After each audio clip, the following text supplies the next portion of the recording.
তরকারির দাম কমা নিয়ে যারা খুশি হচ্ছেন না, তাদের জন্য এই ভিডিওটা। কেন কৃষকরা কি মানুষ না?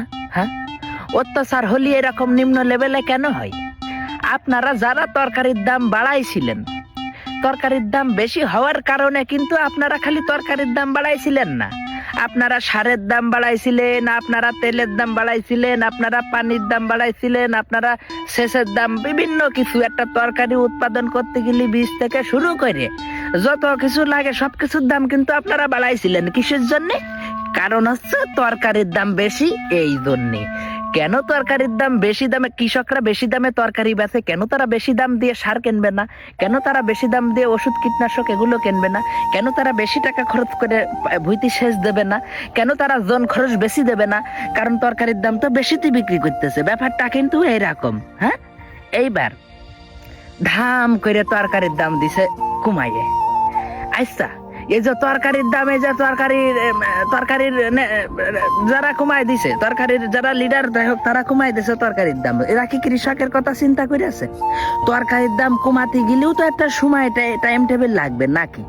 তরকারির দাম তো খালি তরকারির দাম কমালি হবে না, তরকারির দামের সাথে কমাতে হবে হচ্ছে কীটনাশক সার এগুলোর দামও। তারপরেও তরকারির দাম যখন কমাতে হবে, ওই একদম তরকারি মরকারি উঠে যখন যাবে তখন সব একবারে কমাতে হবে। এখন তো শুধু তরকারির দাম কমাই দিয়ে কৃষকের মাথায় বাড়ি ছাড়া কোনো কিছু না। হাজার হাজার লক্ষ লক্ষ কৃষক এই যে এরকম বিঘে বিঘে কফি লাগাই আছে, বিঘে বিঘে পটল লাগাই আছে, বিঘে বিঘে মনে করেন যে আলু লাগাই আছে। এখন মনে করেন দাম যদি কমে যায় তাহলে সবকিছু তো কমা উচিত নাকি?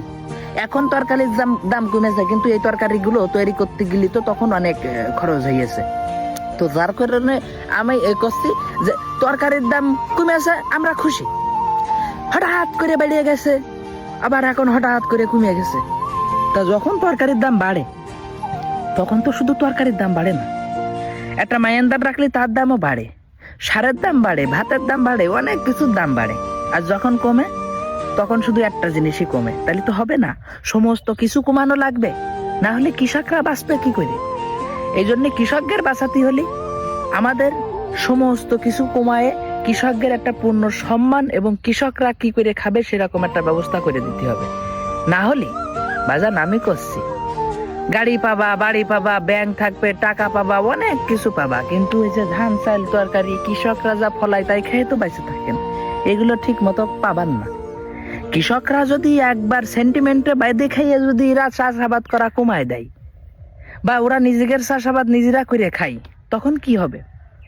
তখন তো ওই যে উপর মহলে যারা আছে তাদেরই কষ্ট হবে। ওই জন্যই প্রিয় দর্শক, অনেক সময় আপনাকে নষ্ট করেছি, আর সময় নষ্ট করব না। ভালো থাকবেন, সুস্থ থাকবেন, সুখী থাকবেন, দুঃখী থাকবেন, জেনে যেভাবেই থাকেন না কেন আমার জন্য দোয়া করবেন। আসসালামু আলাইকুম।